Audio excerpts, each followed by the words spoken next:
This is Christian Farmer's Traffic Trader Group, and this is your end of day market recap for Friday, February 6th. Happy Friday, everybody. Happy Super Bowl weekend as well. Hope there's going to be a really nice game this weekend. Really looking forward to it. Should be an interesting matchup between the two teams. So, a little bit different than yesterday, just slightly different than yesterday. A lot of green on the screen. The breadth today was, I believe we closed the New York Stock Exchange up volume was plus 80%. So this was a full-on risk-on type day, trending type day. Very nice. Let me just hit the risk disclaimer first before I forget. Make sure you read the full risk disclaimer there. Everything that we're going through is for information purpose only, not giving out any advice or recommendation. But yes, very different than yesterday. Yesterday, a little bit of hindsight 2020 was a pretty good washout day. Yesterday was the worst breath day of 2026, and I'm pretty sure today was the best breath day. So, it's kind of tough to get it when you're in the middle of it, but it seemed that fear did kind of creep into the market yesterday, and enough for quite a bit of a rebound. So, does this mean that everything is all fine and good? Well, that's what I'm going to go through in today's video. And I've got some good ideas. I've got some good trade ideas for you, or at least the direction where I'm positioned in this market and where I want to be. And that's something that I've done in the TTG global trend portfolio all year long. I made a decision at the end of last year to switch to single stocks.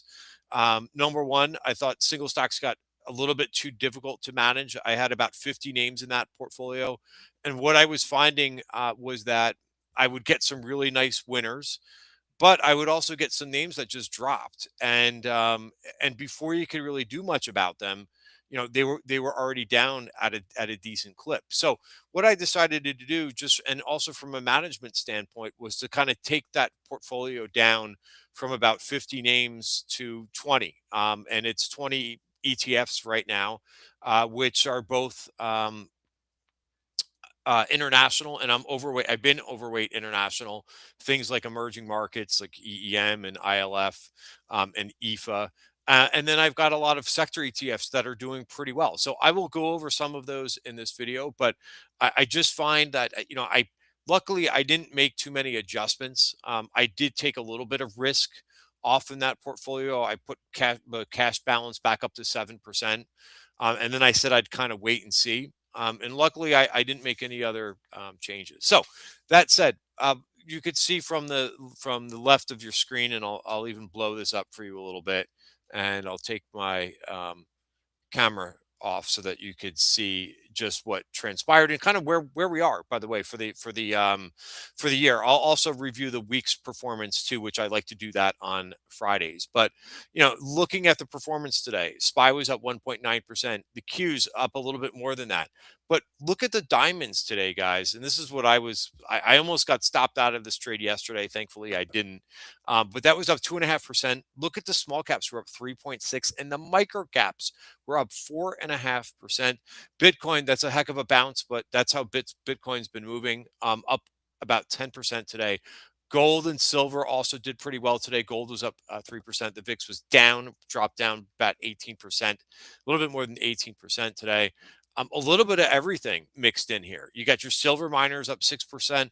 Of course, the crypto names did very well today. Clean energy was up 7%. Oil services was up 4.5%. Look at the semis. I thought that was very unusual yesterday. The semis almost finished positive for the day yesterday. They did finish in the red, but for the most part, they were green. And that was one of the only things that was green yesterday, which I thought that was interesting. So you could go up and down this list. Yes, the software names did bounce back today, up 3.5%. I don't know if that gets them on a path, on a trajectory higher after this. Certainly, a lot of these things were oversold, and a lot of these you have oversold bounces. We'll have to see if that basically carries things. I also just wanted to go over the where we are in terms of February month to date. SPY is still down. Qs are down 2%. Look at the mid caps, guys, up 4.4%. Small caps up 2% for the month. Dow also outperforming for the month, up 2.5%. ARC Innovation, which came back nicely today, I went over some examples of what that chart and what that looks like. That is down 6% month to date. And I talked about adding to losers, and that's probably why they are underperforming as much as they are. Growth is still, or value is still largely outperforming growth, even with a day where you had it was more of a risk on day today. The value was still up 2%. That value ETF was up 2% for the day, which was up, which is more than what the SPY did today.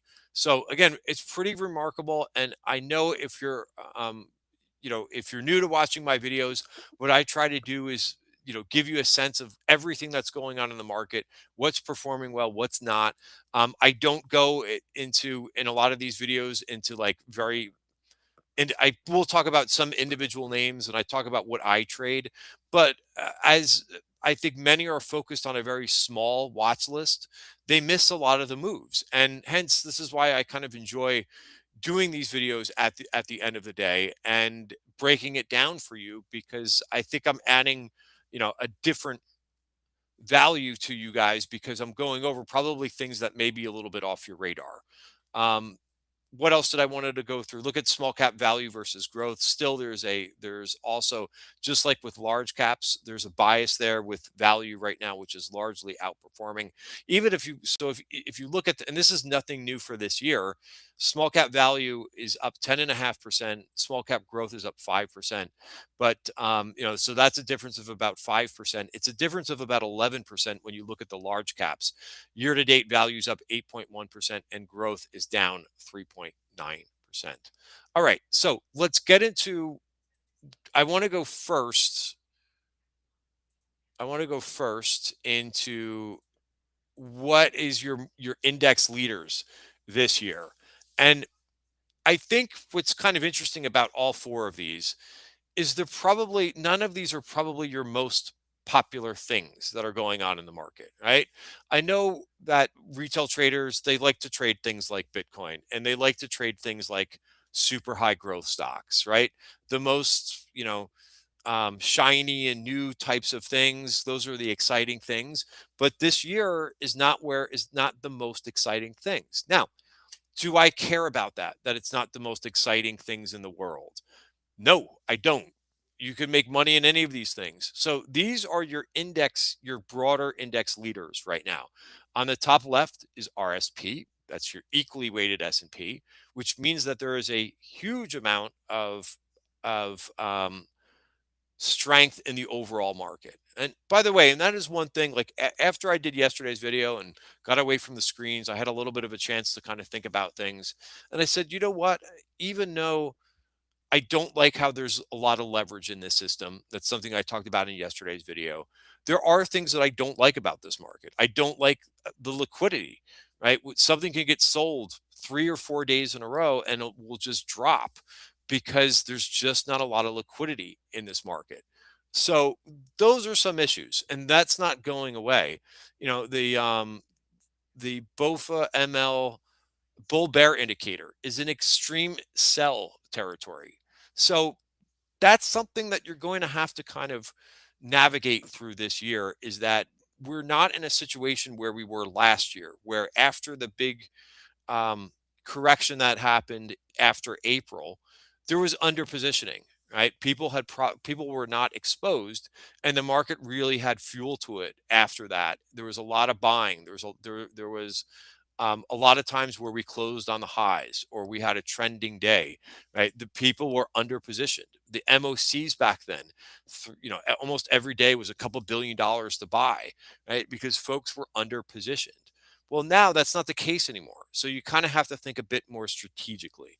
The diamonds have also broken out to new highs, even though there's even some software exposure in there, like Salesforce.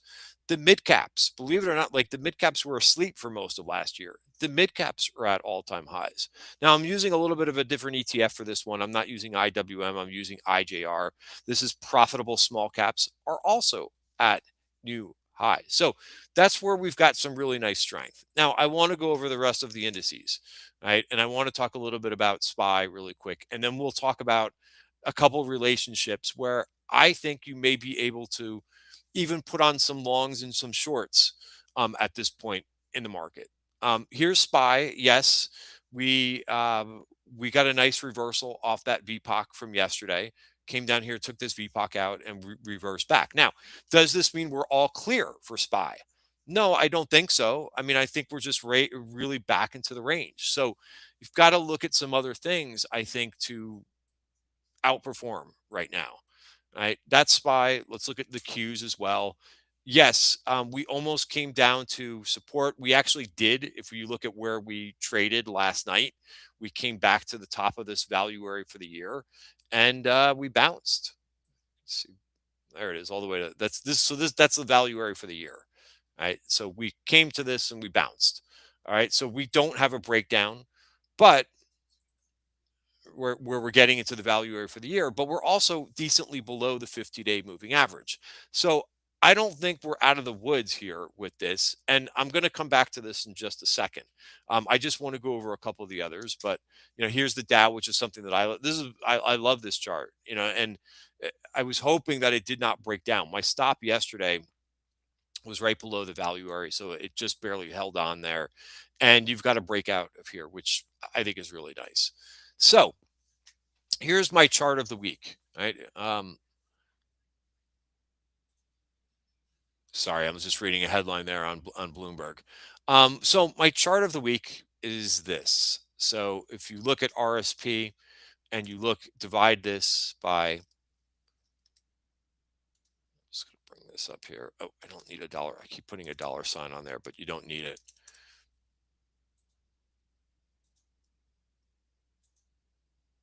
Oops. And it doesn't want to bring it up. Hold on one second. So NY Fang.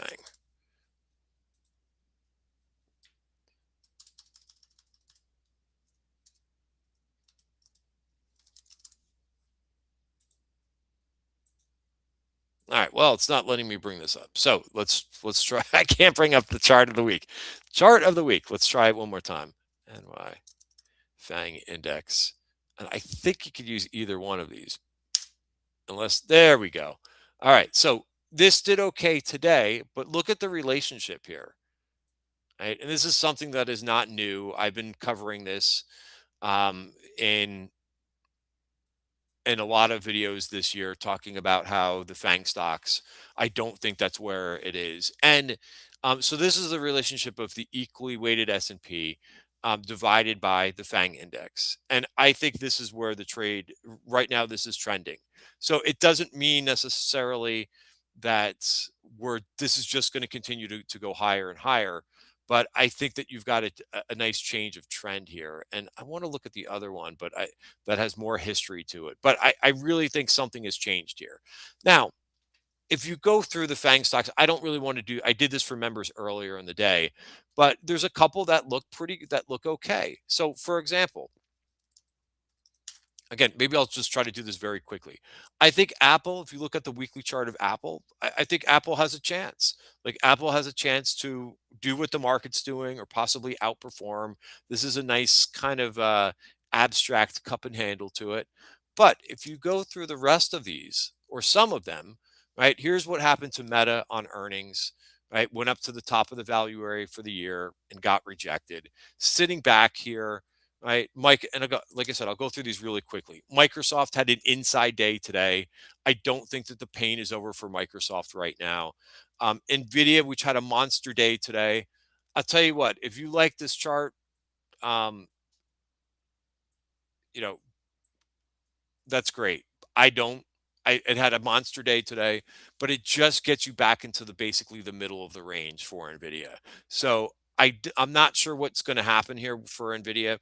Maybe it could climb higher, but I would rather be in most of the other semiconductors right now because they look much more trending, much more nicely. Right. So that's that. What else? Amazon, which had earnings. Now, again, Amazon came down all the way to the bottom of the value area today, took out this VPOC and bounced. So that's nice. But do I want to own do I want to own this chart? I know like sometimes you have to cover up the symbol. Like if you didn't know it was Amazon, you probably don't want to own this chart. Right. But I know it's got a lot of loyalty to it. Tesla, no idea what to do with Tesla. again, this is something that when it gets to the bottom of the range, it bounces. Google, which was my favorite in the group, I don't know what to do with Google at this point. But this is what we know about some of these names that reported earnings, like the scalers or whatever they're the hyperscalers. Here's where I think you can kind of understand where this market may be going right now. Microsoft, this tweet came this morning from Lisa Abramowitz. Microsoft, Meta, Alphabet, and Amazon are expected to spend more than $600 billion this year on capital expenditures, something we talked a little bit about in yesterday's video. That's almost double the roughly $350 billion that these companies spent last year and compares with $250 billion deployed in 2024. So that means to me that, okay, number one, the market doesn't really like that. Right. And I think it was one of these companies, I think it was Amazon, said that they have a shelf offering to be able to finance all of this. And I'm wrong. If I'm wrong, if it wasn't Amazon, then it may have been Google. But regardless, they're going to be caught up in this capital expenditures. The flip side of that, the positive is they're going to be deploying that money into resources, into other companies that are out there. So it's going to be that's why it's a that's why you've seen such a rotation out of large cap tech and a rotation into other places. These guys are going to be spending a lot of money. I don't know. I don't have a crystal ball if their investments are going to pan out for them. Jensen Wong, who was on CNBC, seems to think it is, but he's also very embedded in it. So of course he's going to tell you that. um Regardless, like, I don't want to have that job of trying to understand if all their investments, all this money that they're going to spend, is actually going to pan out. I would rather go with what the market is telling me to go towards. So with this group, and I didn't show you the standalone, but we can certainly do that as a group. And I know this has other names in it, but this is not a healthy looking chart to me. Right? This is not where I particularly want to be and not where I'm positioned at all.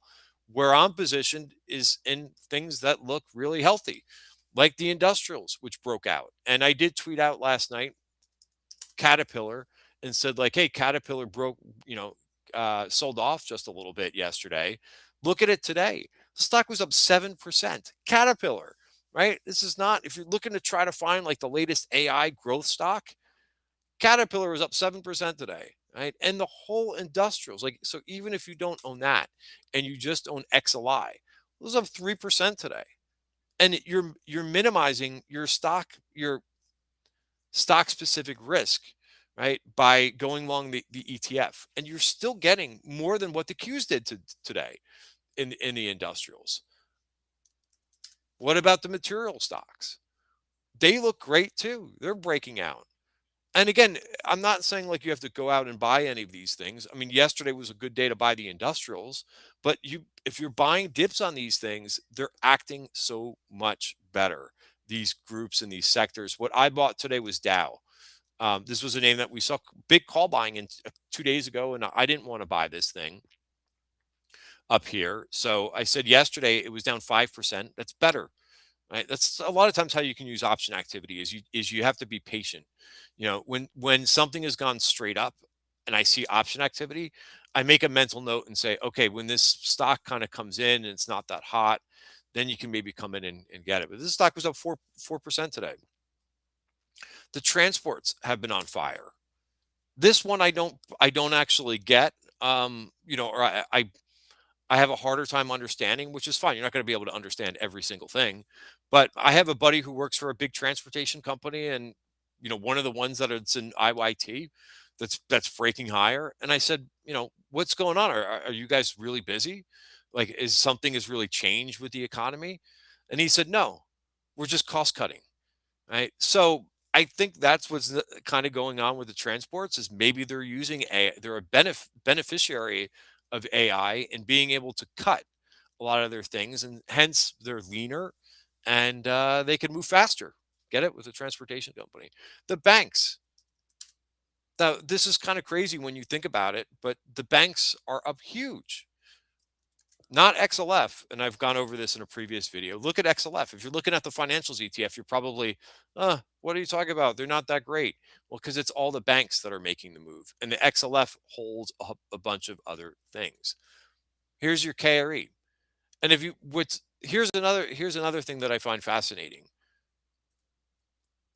Am I going to go out and find these individual names and own these individual names?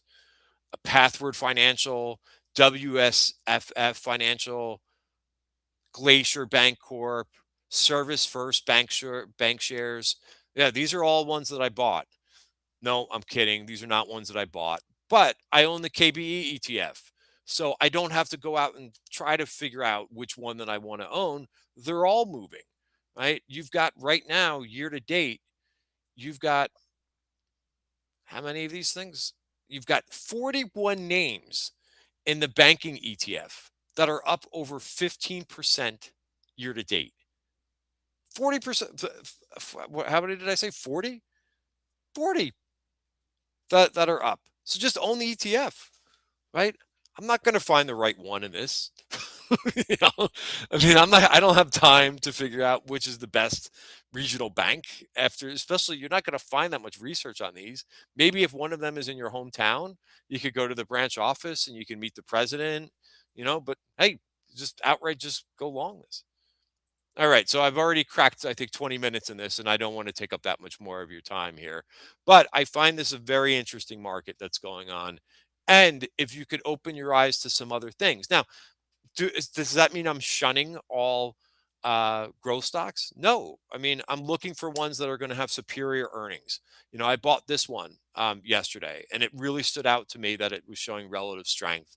I also bought yesterday DOCN, which I thought was the strongest software name out there. And look at it today, right? This is the difference between, by the way, with relative strength and relative weakness.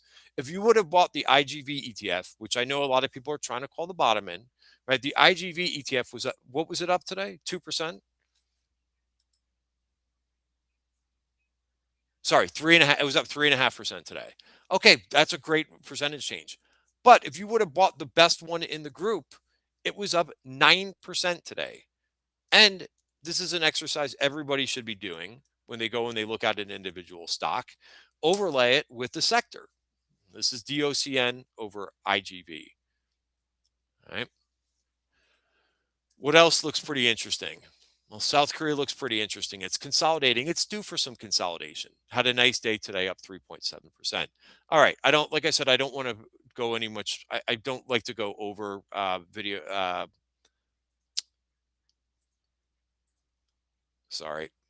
I don't like to go over 20 minutes that often in these videos. This was the performance for the week. Notice SPY was down for the week. Look at the diamonds up 2.5%. This should be this is the wrong color. That should definitely be in. I do make mistakes. Up 2.1%. Almost the exact opposite of what Qs were doing, which is down 2%. Look at the international this week, up 1.6 and at 1.9. Gold was up 2.4%. The Bitcoin ETF, yes, that even factors in today, was still down 16.5% for the week. And look at value versus growth, which value made an all-time high today, up 3.3% today. There's your performers. I mentioned the transports, solar, home builders, regional banks, energy, consumer staples were up 5.3%. Industrials were up almost 5%. Materials up almost 5%. Steel up almost 5%. Versus your underperformers, a lot of tech in here. Communications, which covers Meta and Google, and Netflix down 3.6% for the week. So that's what even the semis, which came back strong, were still down for the week. In my opinion, that's okay. There's your performance for the week. I hope these videos help. If it does, like, retweet. Also, you could get all the information about the TTG global trend portfolio, which is outperforming nicely so far this year. You could find that at tddtrading.substack.com or tribecatradegroup.com if you want to be a full member, which is where I go over my insights and things, all these things that I've covered in this video, I go through them while the market is open. So this way I can position appropriately while the market is open. So it's not half after the fact. Have a great weekend, everybody. And again, rooting for a great Super.